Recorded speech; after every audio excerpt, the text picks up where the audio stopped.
నమస్తే సఖలు. ఈరోజు కథ పేరు పట్టాభిషేకం. ఇది రామాయణానికి సంబంధించిన కథ.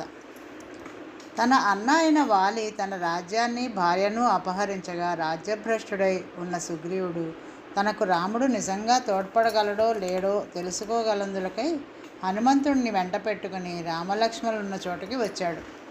వారందరూ కిష్కింధకు కొంచెం దూరంలో కలుసుకున్నారు. రాముడు విడిచిన బాణం 7 సాలవృక్షాలను పడగొట్టి తిరిగి రావటం స్వయంగా చూసేసరికి సుగ్రీవుడికి రాముడిలో నమ్మకం కుదిరింది. నలుగురు కిష్కింధకు తిరిగి వచ్చారు. మిగతా ముగ్గురిని అంత దూరాన విడిచి సుగ్రీవుడు ముందుకు వచ్చి వాలిని తనతో యుద్ధానికి రమ్మని పిలిచాడు. వాలి సుగ్రీవుడి కేక విని వెళ్ళబోతూ ఉంటే తార వద్దని బతిమాలింది. ఒకప్పుడు వాలితో ఓడి పారిపోయిన సుగ్రీవుడు ఏదో కారణం లేనిది వచ్చి ఉండడని వాలి తన మంత్రులతో సంప్రదించి మరీ వెళితే బాగుంటుందని ఆమె అన్నది. కానీ వాలి ఇంద్రుణ్ణి శివుణ్ణి కూడా లెక్క చేసేవాడు కాడు. అతను సుగ్రీవుడితో యుద్ధానికి వచ్చాడు.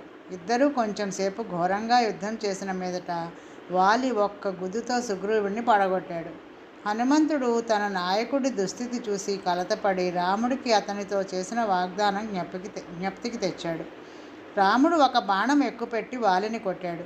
ఆ దెబ్బకు మూర్ఛపోయిన వాలి తిరిగి స్పృహ వచ్చి తనకు గుచ్చుకున్న బాణాన్ని పెరికి దాని పైగల రాముడి పేరు చదువుకుని, రామా, నన్ను ఇలా కొట్టడం అధర్మం కాదా అని అడిగాడు. మృగాలను చాటున పొంచి కొట్టడం అధర్మం కాదు. తమ్ముడి భార్యను తన భార్యగా చేసుకున్నవాడు మనిషి కాడు, మృగప్రాయుడు అన్నాడు రాముడు. వాలి ప్రాణాలు విడుస్తూ తన కొడుకైన అంగదుడిని సుగ్రీవుడికి అప్పగించి తన వద్ద ఉండే హేమమాలను తమ్ముడి వరం చేసి హనుమంతుడిచ్చిన నీరు తాగి ప్రాణాలు వదిలాడు. రాముడు సుగ్రీవుణ్ణి కిష్కింధకు రాజుగా పట్టాభిషేకం జరిపించాడు. ఇందుకు ప్రత్యుపకారంగా సీత జాడ తెలుసుకుని రావడానికి సుగ్రీవుడు తన వానర సమూహాలను అన్ని వైపులకి పంపాడు. అంగద కుమారుడు హనుమంతుడు మొదలైన వారు దక్షిణ దిశగా వెళ్ళి సీత లంకలో ఉన్నట్లు తెలుసుకున్నారు.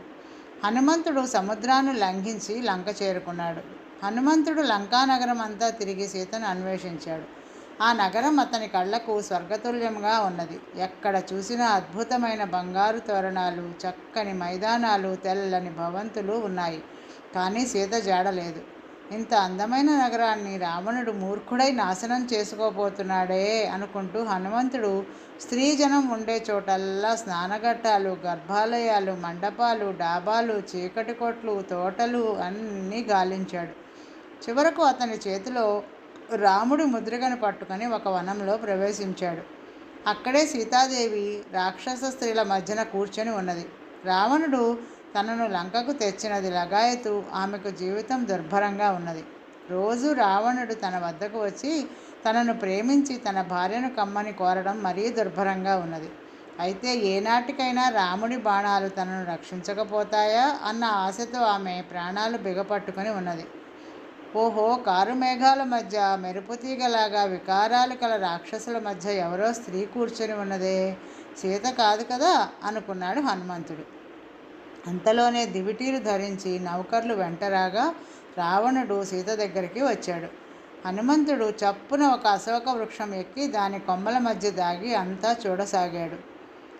సీత ఈ చెట్టు మొదట్లో కూర్చుని ఇంకా తన రాముడిని గురించే ఆలోచిస్తోందా? ఆ మానవ మాతృడి కోసం అన్ని సుఖాలు త్యాగం చేస్తూ నాకు వశం కాకుండా ఉన్నదే, పైపెచ్చు సింహాన్ని చూసిన లేడీలాగా నాకేసి చూస్తోంది కదా అనుకున్నాడు రావణుడు. వెర్రి సీత, ఈ ఘోర తపస్సు చాలించు. నిన్ను రక్షించలేని ఆ రాముణ్ణి ఇంకెంతకాలం ప్రేమిస్తావు? అతను నాలాగా నిన్ను ప్రేమించలేడు అన్నాడు సీతతో రావణుడు. రాముడు అసమర్థుడు అనే మాట చెవిన పడేసరికి హనుమంతుడికి మండుకొచ్చింది. ఆ రావణుణ్ణి వీలైతే అప్పుడే చంపడమో ఆ ప్రయత్నంలో చావటమో చేద్దామని కూడా అనుకున్నాడు. నా మాటకేం చెబుతావు అని రావణుడు మళ్ళీ అడిగేసరికి నిన్ను శపిస్తాను అన్నది సీత. పతివ్రత ప్రభావం చేత కాబోలు రావణుడి శరీరం మంటలెత్తింది. అతను మాట్లాడకుండా స్నానం చేయడానికి వెళ్ళిపోయాడు. వెంటనే హనుమంతుడు చెట్టు దిగి వచ్చి సీతను సమీపించి తాను రాముడి దూతనని, రాముడు ఆమె కోసం ఆందోళన పడుతున్నాడని చెప్పాడు. మొదట సీత నమ్మక ఇదంతా రాక్షసమాయ అనుకున్నది. హనుమంతుడు ఆమెకు ముద్రిక చూపించి తన పేరు చెప్పుకొని వాలి వధ, సుగ్రీవ మైత్రి మొదలైన వివరాలన్నీ సీతకు నివేదించాడు. రాముడు విధిగా లంకకు వచ్చి రావణుణ్ణి చంపుతాను అని చెప్పాడు. ఇదంతా నిజమా, కల కాదు కదా అన్నది సీత. హనుమంతుడు ముమ్మాటికి నిజం అని చెప్పాడు. అయితే రాముడికి నా పరిస్థితి చెప్పు, కానీ జాగ్రత్త సుమా, నా సంగతి విని ఆయన శోక వివసుడు కాకుండా మాత్రం చూసుకో అని చెప్పింది సీత. ఇక నేను రావణుడికి నా రాక ఎరిగించాలి, అందుకు గాను ఈ అందమైన వనాన్ని నాశనం చేసి వాడి దర్పం అణుస్తాను అన్నాడు హనుమంతుడు.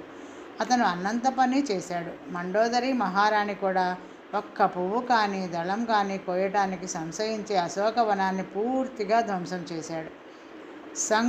శంకుకర్ణుడు అనేవాడు ఈ వార్త చెప్పగానే రావణుడు ఆ కోతిని పట్టి తేవడానికి తగిన బలాన్ని పంపాడు.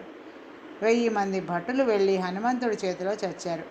తర్వాత అక్షుడి వెంట మరి 5గురు సేనాపతులు హనుమంతుడికి పైకి వెళ్ళి తమ ప్రాణాలు కోల్పోయారు. ఈ వార్త విని రావణుడు తానే స్వయంగా బయలుదేరి ఆ కోతిని పట్టుకుందాము అనుకుంటూ ఉండగా ఇంద్రజిత్తు వెళ్ళినట్టు తెలిసింది. హనుమంతుడు కొంచెం సేపు ఇంద్రజిత్తుతో హోరాహోరీ పోట్లాడి చివరికి కావాలనే పట్టుబడ్డాడు. ఎందుకంటే అతనికి రావణుణ్ణి చూడాలి అన్న బుద్ధి పుట్టింది. ఏ దేవతలు సాహసించని పనిని ఒక కోతి చేయడం రావణుడికి ఆశ్చర్యం కలిగించింది. నేను కైలాసాన్ని ఊపి శివుడి వల్ల వరం పొందాను. పొందినప్పుడు పార్వతి నంది నన్ను శపించారు. ఆ శాపమే ఈ కోతి రూపంలో రాలేదు కదా అనుకుంటూ రావణుడు చిక్కిపోయిన ఆ కోతిని తన ఎదుటకి తీసుకురమ్మని విభీషణుణ్ణి పిలిపించమని ఉత్తర్వు చేశాడు. విభీషణుడు వచ్చాడు. బంధించి హనుమంతుడిని కూడా తెచ్చారు. ఎవరు నీవు అని రావణుడు అడిగేసరికి నేను హనుమంతుడిని, వాయుదేవుడికి అంజనాదేవికి పుట్టినవాడిని. రాముడు పంపగా వచ్చాను. రామాజ్ఞ వినిపిస్తాను అన్నాడు హనుమంతుడు. రామాజ్ఞ అనే మాట వినపడేసరికి రావణుడు మండిపడి ఈ కోతిని చంపండి అన్నాడు. విభీషణుడు అన్నకు అడ్డు వచ్చి ఎన్ని తప్పులు చేసినా దూతను దండించరాదు, ఏమైనా రాముడి సందేశం విని ఆ తర్వాత ఇష్టం వచ్చినట్టు చేయవచ్చు కదా అన్నాడు. రావణుడు ఇందుకు సమ్మతించగా హనుమంతుడు రాముడి సందేశాన్ని ఇలా చెప్పాడు. ఎంత భద్రమైన చోటుకైనా వెళ్ళు, శంకరుడి చాటున ఉండు, దుర్గమమైన రసాతలంలోకి వెళ్ళు. నా బాణాలు నిన్ను అంగం అంగము చీల్చి యమలోకానికి పంపి తీరుతాయి. రావణుడు వికటంగా నవ్వి నా దివ్యాస్త్రాలకు దేవతలు కూడా హడలిపోయారు. రాక్షసేంద్రులందరూ నాకు లోబడి ఉన్నారు. కుబేరుడు వంటి వాడి వద్ద పుష్పక విమానం లాగేసుకున్నాను. మానవ మాత్రుడు రాముడు నన్నెలా ఎదిరించి పోరాడగలడు అన్నాడు. అంత గొప్పవాడిని సీతను రహస్యంగా మాయ చేసి తెచ్చావే అని హనుమంతుడు అడిగాడు. ఈ మాటకు విభీషణుడు హర్షించాడు. నా శత్రువుల పక్షం అవుతున్నావా అని రావణుడు తమ్ముణ్ణి అడిగాడు. లేదు, కానీ సీతను తిప్పి పంపేయి, రాక్షస కులాన్ని నిర్మూలించకు అన్నాడు విభీషణుడు. కానీ రావణుడు ఆ హితం పాటించగా ప్రగల్భాలు పలికాడు. ఓ రావణ, నీ పాపం పండింది. రాముడు అంటే ఎవరనుకున్నావు? భువనైకనాథుడు అన్నాడు హనుమంతుడు. తనను పేరు పెట్టి పిలిచినందుకు ఆ కోతిని చంపమని రావణుడు ఉత్తర్వు ఇచ్చాడు. కానీ దూత అన్న మాట జ్ఞాపకం వచ్చి తోకకు నిప్పు అంటించమన్నాడు. అతను హనుమంతుడితో రాముడికి ప్రతి సందేశం ఇలా చెప్పాడు. నేను నీ భార్యను హరించి నిన్ను అవమానించాను. విలువిద్యలలో ఘటకుడవైతే నాతో యుద్ధం చెయ్యి. హనుమంతుడు రావణుడిని మరొక మారు హెచ్చరించి వెళ్ళిపోయాక విభీషణుడు అన్నకు హితబోధ చేయ యత్నించాడు. ఆ హితం రుచించక రావణుడు తన తమ్ముడిని శత్రుపక్షం వాడిని నిందించి లంక నుంచి పొమ్మన్నాడు. రాక్షస కులం కొంత అయినా దక్కుతుందనుకుంటూ విభీషణుడు వెళ్ళిపోయాడు. రావణుడు నగర రక్షణకు ఉపక్రమించాడు. హనుమంతుడు తిరిగి రాగానే రామలక్ష్మణుడు సుగ్రీవుడితోనూ వానరసేనతోనూ కదిలి సముద్ర తీరం చేరుకున్నారు. నేను నదులు, కొండలు, అడవులు దాటి సముద్రం చేరుకున్నాను. ఎక్కుపెట్టిన నా బాణానికి శత్రువుకు మధ్య ఈ సముద్రం అడ్డుండిపోయింది అన్నాడు రాముడు. ఇంతలో ఆకాశ మార్గాన విభీషణుడు వచ్చాడు. అతన్ని గుర్తించగానే హనుమంతుడు ఆ వచ్చేది ధర్మాత్ముడైన విభీషణుడు, అన్నగారు వెళ్ళగొట్టగా శరణార్థి అయి వస్తున్నాడు అని రాముడితో చెప్పాడు. రాముడు పంపగా లక్ష్మణుడు ఎదురు వెళ్ళి స్వాగతం చెప్పాడు. సుగ్రీవుడు మాత్రం శంకించాడు. రాక్షసుని మాయలన్నీ అతనికి తెలుసు. కానీ హనుమంతుడు విభీషణుడి మంచితనం శంకించని అవసరం లేదని, అతను లంకలోనే తన అన్నను ప్రతిఘటించానని చెప్పాడు. రాముడు విభీషణుని సముద్రం దాటి లంక చేరే ఉపాయం అడిగాడు. సముద్రుడు దారి ఇవ్వకపోతే అతడిపైన మీ అస్త్రం ప్రయోగించండి అన్నాడు విభీషణుడు. రాముడు బాణం ఎక్కుపెట్టేసరికల్లా వరుణుడే స్వయంగా వచ్చాడు. రాముడికి నమస్కారం చేసి, నా పైన ఇంత ఆగ్రహించారు, మీ పని సెలవివ్వండి అన్నాడు. లంకకు పోవడానికి దారి కావాలి అన్నాడు రాముడు. వెంటనే సముద్ర జలం రెండుగా చీలి దారి ఇచ్చింది. ఆ దారి వెంట రాముడు, అతని అనుచరులు, వానరసేన లంకను చేరుకున్నారు. ఇంతలో నీలుడు 2 కొత్త కోతులను పట్టుకువచ్చి రాముడు ఎదుట పెట్టాడు. విభీషణుడు వారిని చూసి సుఖసారణులు అనే రాక్షసులని పోల్చాడు. వారు శరణార్థులమై వచ్చామని బొంకారు. కానీ వారు రావణుడి నమ్మిన బంట్లని విభీషణుడు ఎరుగును. అందుకని వారిని శిక్షించమని రాముడితో అన్నాడు. వీళ్ళను శిక్షించి సాధించే విజయం ఏమున్నది? ఇంతలోనే రావణుడు చచ్చిపోతాడా అంటూ రాముడు వారిని విడిచిపుచ్చమన్నాడు. లక్ష్మణుడి సూచనపై ఆ వేగుల వాళ్లకు వానర శిబిరమంతా చూపించి వారి ద్వారా రాముడు రావణుడికి ఇలా సందేశం పంపాడు. నా భార్యను అపహరించి తెచ్చి ఈ యుద్ధం నేను ఎత్తికి తెచ్చుకున్నావు. నేను వచ్చాను, కానీ నీవింకా నా కళ్ళ పడలేదు.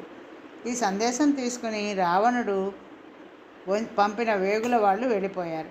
ఉభయ పక్షాలకు యుద్ధం సాగింది. రాక్షస కులం నాశనం ఆరంభమైంది. కుంభకర్ణుడు మొదలైన యోధులు చనిపోయారు. ఈ యుద్ధం మాని సీతను రాముడికి ఇచ్చేసి సంధి చేసుకోమని మంత్రులు రావణుడితో చెప్పారు.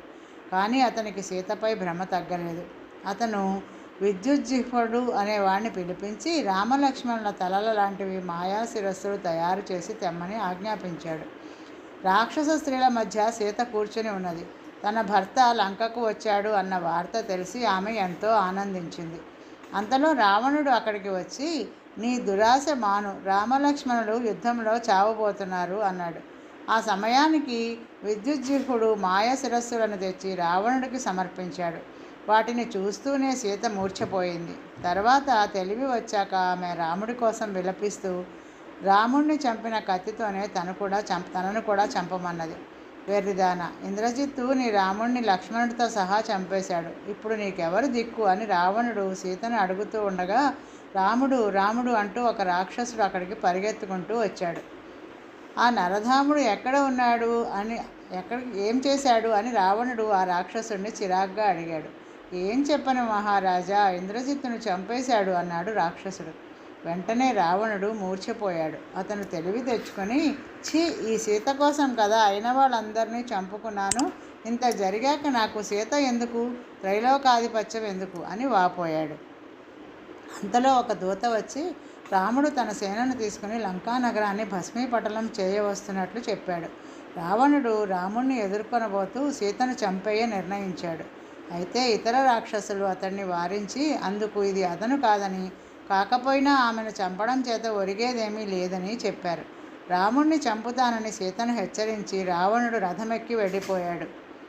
రామరావణులకు వానర రాక్షసులకు మధ్య పెద్ద యుద్ధం జరిగింది. రావణుడి బాణాలలో ఒక్కటి కూడా రాముణ్ణి గాయపరచలేదు. పాదచారి అయి యుద్ధం చేస్తున్న రాముడిపైకి రావణుడు తన రథాన్ని నడిపించాడు. ఆ క్షణంలోనే ఇంద్రుడు తన సారథి అయిన మాతలితో ఒక రథాన్ని పంపాడు. రాముడు దానిపైకి ఎక్కి బ్రహ్మాస్త్రం ఎక్కుపెట్టి ప్రయోగించేసరికి అది రావణుణ్ణి చంపి రాముడి వద్దకు తిరిగి వచ్చింది. రాముడు విభీషణుని లంకకు రాజుగా ప్రకటించాడు. ఇంతలో సీత తన వద్దకు వస్తున్న వార్త తెలిసి అతను విభీషణుడితో, ఆమె రావణుడి దగ్గర ఉండడం చేత అపవిత్రురాలై ఇక్ష్వాకు వంశ ఖ్యాతికి కళంకం ఏర్పడింది, ఆమెను రానివ్వవద్దు అన్నాడు. సీతను చూడాలని తనకు ఎంత ఆత్రంగా ఉన్నప్పటికీ తన కోరికను కూడా అతను అణుచుకున్నాడు. రాముడు తనని గురించి అన్న మాట విని సీత లక్ష్మణుడితో తాను చితి పేర్చుకుని అందులో కాలిపోవడానికి రాముడి అనుమతి సంపాదించమన్నది. లక్ష్మణుడు రాముడితో ఈ మాట అన్నాడు. రాముడు సరే అన్నాడు. లక్ష్మణుడు నిర్వీర్యుడైపోయి హనుమంతుడితో, చేతనైతే అన్నగారి ఆజ్ఞ నిర్వర్తించు అన్నాడు.